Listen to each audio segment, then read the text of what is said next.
carta de Paulo aos Filipenses, o capítulo 4, um texto que eu gosto demais. A carta de Filipenses por si só é um texto magnífico, até pelo contexto histórico dela, para o lugar de onde ela nasce. É lógico que ela nasce no coração de Paulo, o apóstolo, mas nasce num momento muito particular. Aliás, num momento terrível, porque Paulo está na prisão. As cartas que Paulo escreveu na prisão são cartas incríveis, porque o que você espera de uma pessoa que está num péssimo momento é uma palavra bastante afetada por isso. Uma palavra amargurada, uma palavra condoída, uma palavra ruim, ou uma palavra que bata mais na tecla da reclamação, da murmuração. Ao contrário, a palavra-chave desta carta é alegria. Como alguém pode falar de alegria nos piores e mais terríveis estágios da vida? Como alguém pode estar no fundo do poço e saibam, o poço não tem fundo, dá para sempre afundar mais no poço. Ele nunca tem fundo. Quando você acha que chegou no fundo, está mais fundo e pode ir mais fundo no poço. Aliás, Davi traduziu o fundo do poço como o mais profundo abismo. E quem é que diz que abismo tem fundo? No Salmo 139, ele se afirma e se alegra na convicção de que, por mais fundo que seja o abismo, Deus está ali comigo. E a sua presença revigora a minha alma. E segundo Paulo, a sua presença me dá alegria. E quando a palavra-chave aqui é alegria, eu extraio lições graciosas e profundamente atuais para a nossa convivência, para o nosso relacionamento mais próximo, mais aproximado, que é o familiar, consequentemente os relacionamentos humanos, o relacionamento da comunidade cristã, os relacionamentos de trabalho, de amizade, enfim, os relacionamentos. O capítulo 4, em que Paulo inicia com uma palavra de confronto aos desentendimentos, em que ele chama a nossa atenção para a gente se desentender menos. Ele até parece ter muita compreensão do desentendimento, porque ele se desentendeu com muita gente. Paulo se desentendeu até com quem não se desentendia. Por exemplo, Paulo conseguiu se desentender com um homem chamado das Consolações.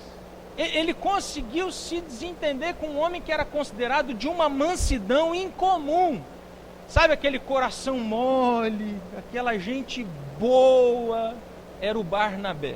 Ele conseguiu se desentender com Barnabé porque ele ficou muito aborrecido com João Marcos, que na primeira viagem missionária deu um certo trabalho. E ele era extremamente, segundo a minha interpretação, Paulo, pragmático, objetivo, destemido, corajoso e passou por cima de algumas pessoas em alguns momentos. Paulo tem consciência de que a gente se desentende. O problema não é esse, o problema é a gente não parar de se desentender. É igual o surto. Surtar é normal. É ter colapsos assim, a gente perder a cabeça, falar o que não deve, brigar para além da conta, até é comum. O problema é ficar surtado. O problema é não sair dali, é desentender sem parar. Então Paulo tinha tanta capacidade de entender que os desentendimentos são humanos, que ele diz assim: se ajudem para se desentenderem menos, tenham calma. Ele cita duas pessoas, duas mulheres que estavam nitidamente em conflito, e ele diz assim: por favor, isso tem mais a cara de João do que a de Paulo. Capítulo 4, verso 2 da carta de Paulo aos Filipenses. Por favor, tentem viver bem uns com os outros. Ajudem essas duas irmãs a se entenderem. E depois de falar da nossa possibilidade e fazer da nossa casa, do nosso ambiente familiar, um ambiente de entendimento, ou pelo menos de menos desentendimentos, Paulo fala o seguinte a partir do verso 4. Tenham sempre alegria unidos com o Senhor. Repito, tenham alegria, sejam alegres. Sejam amáveis com todos, o Senhor virá logo. Não se preocupem com nada, mas em todas as orações peçam a Deus o que vocês precisam e orem sempre com um coração agradecido. E a paz de Deus, que ninguém consegue entender, guardará o coração e a mente de vocês, pois vocês estão unidos com Cristo Jesus. Por último, meus irmãos amados, encham a mente de vocês com tudo que é bom e merece elogios, isto é, tudo o que é verdadeiro, digno, correto, puro, agradável e decente. Ponham em prática o que vocês receberam e aprenderam de mim, tanto com as minhas palavras como as minhas ações. E o Deus que nos dá a paz estará com vocês. É evidente que apenas ler o texto já é mais do que suficiente para percebermos a riqueza de um texto atual, de um texto que fala para o século 21, que fala para o ser humano desse tempo, que fala para cada um de nós em qualquer contexto social, intelectual, humano, existencial, fala para qualquer um de nós. É um texto que fala do jeito do humano existir e dos seus desafios para conviver com os outros. Que desafio é viver num mundo compartilhado, em um espaço, em um ambiente que outros estão conosco. Porque nós não queremos viver ilhados, isolados, mas viver acompanhados é desafiador. O sábio em Eclesiastes, e Eclesiastes é um texto espetacular, é um texto muito atual, embora seja antiquíssimo. O sábio orador, porque a palavra Eclesiastes significa o pregador, o orador, o sábio começa a fazer assim um balanço geral da vida, começa a avaliar a existência, parece alguém na velhice olhando para trás e pensando assim: o que eu fiz da minha vida? O que as pessoas estão fazendo das suas vidas?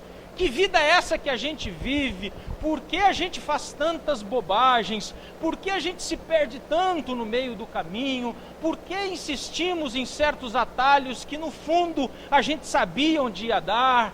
Por que a gente quebra tanto a cabeça? Ele vai fazendo levantamentos e lógico que ele fala contra a vaidade, ele fala contra a prepotência orgulhosa do ser humano, e prepotência orgulhosa é uma redundância danada. É exatamente isso, essa tendência vaidosa, medíocre é pouco, porque medíocre é mediano, é mesquinha mesmo, que o ser humano tem de encher de si mesmo. Algo que Jesus combateu demais, principalmente com os religiosos. Nós temos que ter um cuidado com isso imenso, porque os religiosos se achavam mais, se achavam espirituais. Quem se acha espiritual é uma pessoa que precisa ter bom senso. E Jesus foi muito duro com aqueles que se achavam. É exatamente disso que o Eclesiastes fala: correr atrás do vento, de uma ilusão atrás da outra. E ao fazer um balanço da vida, ele chega a uma conclusão óbvia, mas incrível: é muito bom estar bem acompanhado. É bem melhor serem dois do que um. Se tem algo bom nessa vida é ter boa companhia. E embora ele não esteja falando de casamento em família, tem tudo a ver com casamento e família, porque ele está falando de boa companhia. Quer dizer, é muito bom ter boa companhia, mas como é difícil ser boa a companhia. Às vezes ela até começa boa, o difícil é continuar bom. E Paulo está falando exatamente da arte da convivência, do valor da vida de estar junto. E aí eu ressalto alguns dos princípios gerais ou das lições gerais que Paulo aqui destaca. A primeira é a alegria, que é uma palavra-chave nesta carta. Repito, alguém que está no pior lugar para se estar, no pior buraco para se estar, porque prisão nunca será um bom lugar para se estar, mas um calabouço, acorrentado, úmido, terrível, e sem motivo algum para estar ali, absolutamente inocente, poderia fazê-lo pensar do jeito que nós normalmente pensamos. Assim, Deus podia ter sido mais legal comigo. Convenhamos, eu estou dedicando a minha vida a Ele poderia olhar mais por mim, Ele poderia ter facilitado, podia abrir umas portas, Deus poderia me dar um bônus, um aumento, podia me fazer ter menos problemas. Paulo não entra nessa direção, porque ele tem consciência de quem ele é e ele sabe da vida que enfrenta e que tem. Então Paulo, ao invés de se encher de dúvidas e de interrogações, ele começa a encontrar o sentido principal de tudo o que é a vida dele. Aquilo que, num dado momento da história dos hebreus, um sacerdote, companheiro de Neemias, ao se pronunciar diante do povo que volta do cativeiro arrasado, arrebentado e atordoado, e chega numa terra falida, desolada, para começar tudo de novo, que era o lugar deles, esse jeito desolado que às vezes fica a gente por dentro, ele diz assim, o Esdras: a alegria do Senhor é a nossa força, é o que nos dá forças, é o que nos revigora a alma, é o que nos coloca de pé. Parece que Paulo se deu conta de que havia algo que dava sentido para ele passar por aquele momento árido, drástico e terrível.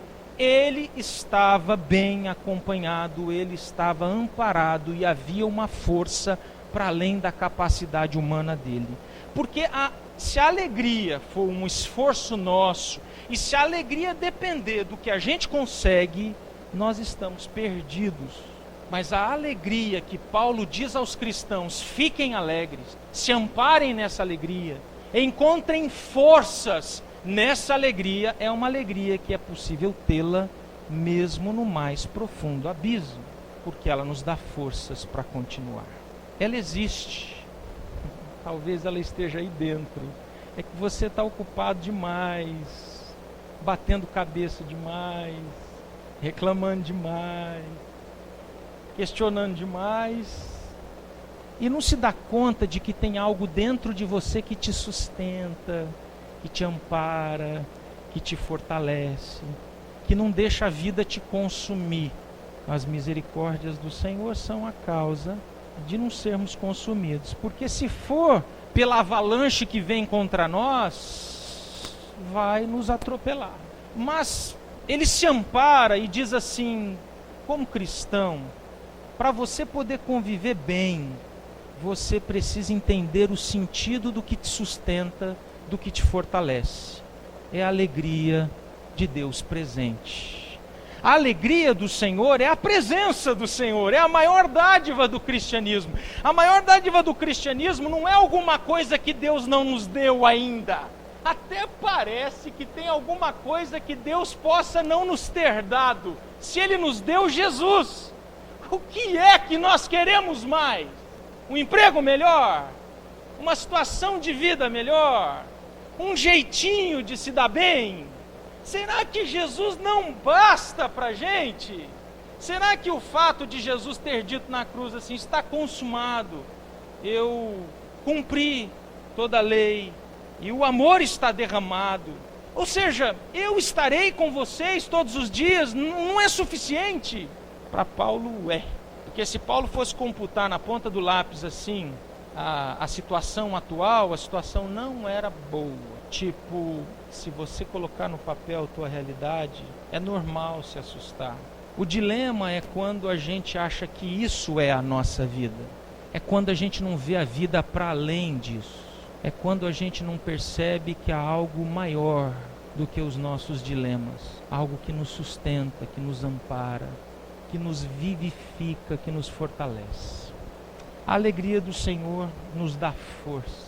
Do tipo Jesus no Getsêmani, morrendo por dentro, encontra vida para enfrentar a morte. Quero convidar você a entender de alguma maneira que o único jeito da gente se dar melhor com as pessoas é a gente parar de pressionar, cobrar menos, impor menos as nossas vontades e os nossos caprichos, é a gente ficar um pouco mais seguros de nós mesmos, porque a nossa segurança não vem de nós, é a alegria do Senhor que é a nossa força. É ela que nos ampara, é a presença dEle, é o fato de que Ele nos amou e veio, é o fato de que Ele veio e ficou, que não há nada que eu faça que Ele vá embora, não há nada que eu faça que Ele vá embora, porque Ele não veio por minha causa, Ele veio por causa do amor dEle, Ele não veio por causa do meu desempenho, da minha performance, do meu jeito, Ele veio porque Ele é assim, ama e fica, Ele veio e ficou, e se Ele ficou,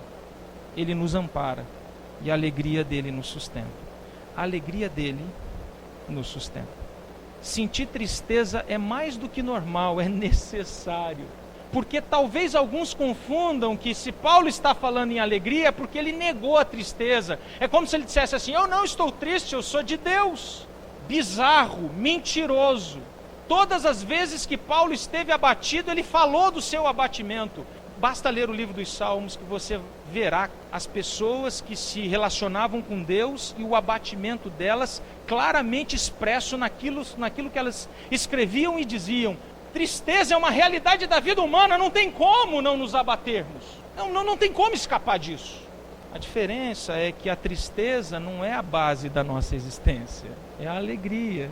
A diferença é que a tristeza, quando ela se torna o foco central da sua existência, ela realmente te destrói, porque você abriu mão do fundamento e do que é mais importante. Portanto, não negue a tristeza, lide com ela, enfrente, é uma realidade. Perder alguém especial é de profundo abatimento. Viver perdas na vida nos entristece profundamente. E o cristão de verdade sabe que a tristeza é uma realidade, mas a tristeza não é o fundamento. É tanto verdade que Paulo, em alguns momentos, ele está tão abatido na prisão, tão abatido, que ele pede ajuda, pede para enviarem os livros dele, enviar os amigos dele, ele queria ver as pessoas, ele sentia falta, sentia saudade, ele queria afeto, ele queria carinho, ele queria apoio, tristeza, mas tristeza essa que não era o fundamento da sua vida, ele ali enfrentava, ele passava por cima delas, ele lidava com elas, sentia o gosto amargo da dor, mas não era a razão da vida dele. O sentido da vida dele se tornou alegria. Que Deus te ajude a ver para além dos seus dilemas. Seus dilemas não te resumem, apenas compõem a sua vida. É igual o espinho na carne de Paulo. É um espinho, não é a vida. É uma presença de dor, mas não é o sentido da vida. Uma outra palavra incrível que aparece aqui é a palavra amabilidade. Ela aparece na Nova Versão Internacional. Em minha tradução, a palavra amável aparece. Eu gosto demais da palavra amabilidade. O problema, talvez, básico dos nossos relacionamentos é falta de amabilidade. A gente se irrita com a vida e a gente se gasta e se desgasta. E o pior, a gente é simpático com estranhos e é extremamente hostil com quem convive conosco. A gente dá bom dia sorrindo para quem nem nos conhece e a gente é grosseiro com as pessoas que nos amam. Isso é uma contradição real. A amabilidade é a capacidade da gente enfrentar e superar esse dilema, é a capacidade de ver que a alegria é a nossa força, é o nosso fundamento. É a alegria e não a tristeza, e não o mau humor, e não as adversidades da vida. As adversidades da vida estão aí, todos vocês, inclusive eu, nós temos. As adversidades estão aí, basta todo mundo começar a falar das suas, que os dilemas estão colocados. Mas e aí? Os dilemas são a nossa vida? São ou não são? E quando os dilemas resumem a vida, você faz deles a sua vida. E quem convive com você também. Amabilidade é algo que vem do coração de Deus para o coração humano. O jeito de ser amável era o jeito de Jesus existir. Basta ler os relatos sobre o jeito de Jesus tratar as pessoas, que você tem uma noção do que seja amabilidade. Imagina as pessoas que ninguém dava atenção, Jesus para falar com elas. Imagina as pessoas que a lei proibia de serem tocadas e Jesus tocava nelas. Imagina as pessoas com quem não se podia, por hipótese alguma, falar com elas em público, e Jesus dá de ombros para isso, se aproxima, toca nelas, fala com elas, muda a vida delas e é amável com elas. Basta ver o jeito de Jesus tratar as crianças, que todo mundo hostilmente manda para longe. Jesus diz: deixem que elas venham, porque o reino dos céus é para gente igual crianças, e é amável com elas. A amabilidade é uma possibilidade, sempre, para o cristão. É uma capacidade de ir além do seu mau humor, da sua irritação, do seu desgaste, e perceber o valor da vida e o valor de quem está ao seu lado. O valor de quem está ao seu lado. Porque é muito melhor ter boa companhia do que enfrentar a vida sozinho. Só que se a gente não for amável, nós vamos destruir as relações. A amabilidade é ir além dos dilemas e começar a ter afeto de novo. É tocar outra vez, é se aproximar, é encurtar a distância, porque distância é inevitável acontecer. Em casamento, por exemplo, chega uma hora que a gente dorme na mesma cama, mas parece que tem um abismo separando a gente. Isso acontece porque a relação humana é assim. Mas a amabilidade é a capacidade de começar a transpor esse abismo, se aproximar de novo, se interessar outra vez, se importar de novo, perceber que a sua irritação está irritando o outro, perceber que o seu mau humor está amargurando todo mundo, perceber que a hostilidade não vai te levar a lugar nenhum e você precisa de coração generoso. A amabilidade traz generosidade de volta para a relação humana e família, comunidade cristã, casamento. Relação humana sem generosidade não existe. Paulo diz assim aos cristãos: vamos ser amáveis, não força a barra e nem seja artificial. Isso é bobagem, isso não engana ninguém, porque esse discurso fajuto e esse discurso de fachada, todo mundo percebe que não é verdadeiro. Fala a verdade. Quando não é verdadeiro, dá para perceber. Eu sou uma pessoa, o Edivaldo citou isso, eu sou uma pessoa que acredita no beijo e no abraço. Acredita e beija e abraça todo mundo. Todo mundo que aparece na minha frente. Chegar, já chego abraçando e beijando. Não tem conversa, é o meu jeito de ser. E aí me disseram uma vez assim: cara, você é pastor, tem que ter cuidado. Já estavam tentando impor um limite sobre o meu jeito de ser. Tem que ter cuidado, que as pessoas podem confundir. Quer saber? Se confunde quando não vê autenticidade nos gestos. Claro que se eu só abraçasse determinadas pessoas, se eu só tivesse generosidade com determinadas pessoas, seria nitidamente planejado. Agora, quando a gente é espontâneo, quando a gente é autêntico, quando a gente faz do coração e da alma, dá para ver. Provérbios diz que o coração alegre traz beleza para fora, para o rosto, para a vida. A pessoa fica muito mais bonita. Eu já vi gente muito bonita feia. Eu já vi gente muito bonita feia. E eu já vi muita gente de coração bonito ficar mais bonita ainda. Porque vem para fora, aparece no olhar, no gesto. Generosidade é ato de amor, é a amabilidade. Paulo está dizendo: a amabilidade é inegociável. Não abra mão de quem está do seu lado. E não permita que você se perca, tendo um fundamento tão sólido que é a presença de Deus, se tornar uma pessoa que pressiona, que cobra, que aborrece, que torna o ambiente ruim, que não se dá conta do afastamento. Em curta distância, seja amável. Surge a palavra ansiedade. Bem, eu não vou discorrer muito sobre isso, porque discorrer sobre isso mereceria uma palestra à par. A verdade é que a nossa cultura é ansiosa, não é você que é ansioso. Quando uma pessoa diz assim para mim: Leandro, o meu problema é que eu sou muito ansioso, a minha resposta imediata é: bem-vindo ao planeta Terra. Ninguém que habite este mundo nos dias de hoje não é ansioso. A diferença é que alguns são menos, outros são mais, outros são demais, outros são demais da conta. Mas a ansiedade é uma realidade, porque a ansiedade tem a ver com o jeito que a gente está vivendo a vida, não dando conta da vida que a gente tem, e acumulando preocupações e fazendo dos dilemas a razão da vida. E aí a gente começa a se perder nas nossas próprias preocupações. Jesus falou disso. Jesus falou que a gente se debate tanto com as nossas preocupações que a gente perde o simples da vida, que a gente deixa de perceber os detalhes da vida. Jesus citou os detalhes, os lírios dos campos, as aves dos céus. Jesus disse: as aves dos céus e os lírios dos campos, ou seja, o simples, o detalhe, aquilo que está óbvio, ao seu lado você não está notando mais. E você se preocupa tanto, se debate tanto com as suas preocupações, que você não dá conta desse momento e piora a vida para enfrentar o que vem pela frente. Portanto, você se perde por completo. A palavra de Paulo é uma palavra para dizer assim: lide melhor com as suas preocupações e os seus dilemas. Lembre-se da alegria que fundamenta a vida. Tenha uma atitude de amabilidade que você vai lidar melhor com os dilemas. Porque se você só foca nos dilemas, nas tristezas e preocupações e se esquece que a presença do Senhor é a nossa força, é a nossa alegria, está presente, real conosco, você só vê os problemas. E quando você só vê os problemas, ao invés de você ser amável, você vai ficando hostil, distante, afastado, internalizado, desconfiado, pressionando, e você vai gerando preocupações para a sua vida. E ao gerar preocupações para a vida, você não dá conta da sua ansiedade.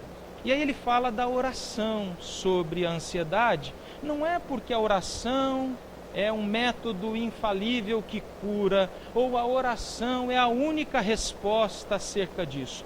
É porque a oração que Paulo destaca aqui é a oração do coração agradecido. O coração agradecido é aquele que é capaz de perceber que aquilo que nos preocupa não resume a nossa vida. Seus problemas não resumem a sua vida, apenas fazem parte dela. É possível lidar melhor com a vida quando o nosso coração volta a reconhecer que existe uma presença que nos fundamenta e nos fortalece. E aí a gente consegue lidar, inclusive, melhor com a ansiedade. Finalmente vem a palavra paz, que é uma consequência inerente do fato de que eu me dou conta que por mais que eu me esforce, eu não tenho força suficiente para colocar tudo no lugar. Por mais que eu me empenhe, eu preciso descansar a alma para lidar melhor com a vida. É uma paz que diz para a gente: se acalma, para de se debater, aquieta-te, tem bom ânimo, você não está só. É uma paz que existe, você só precisa percebê-la. É real, você só precisa senti-la. Porque ela que vai aquietar o nosso coração para a gente viver um dia após o outro. Como disse Jesus, basta cada dia o seu mal.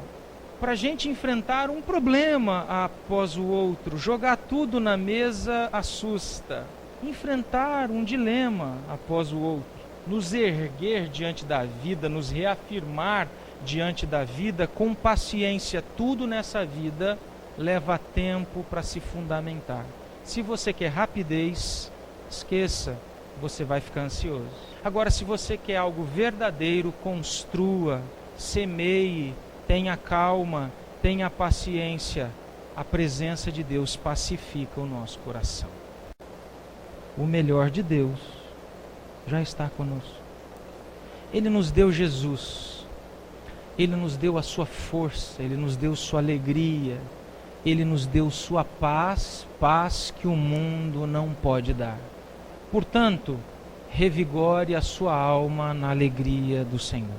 Estabeleça outra vez, intencionalmente e espontaneamente, gestos amáveis, porque é só estender o braço, sabia? O melhor está ao nosso alcance, não está longe de nós. Não é um alvo lá na frente, é alguém do seu lado. É óbvio, é o óbvio que a gente deixou de perceber. É o detalhe, é o lírio do campo que a gente não enxerga mais, porque nós estamos ocupados demais. Por favor, Não se assuste com a sua ansiedade. Nós somos ansiosos. Mas se você focar nos seus dilemas, você vai ser engolido pelas preocupações da vida. Há uma paz que alicerça a nossa vida e nos sustenta para se acalmar, para continuar. Acalme seu coração em nome de Jesus. Tenha paciência. Paciência e espera são palavras que a gente não dá conta num mundo corrido e rápido como o nosso. Mas é disso que a gente precisa. Pacifica seu coração na verdade e no fato de que Deus já está conosco.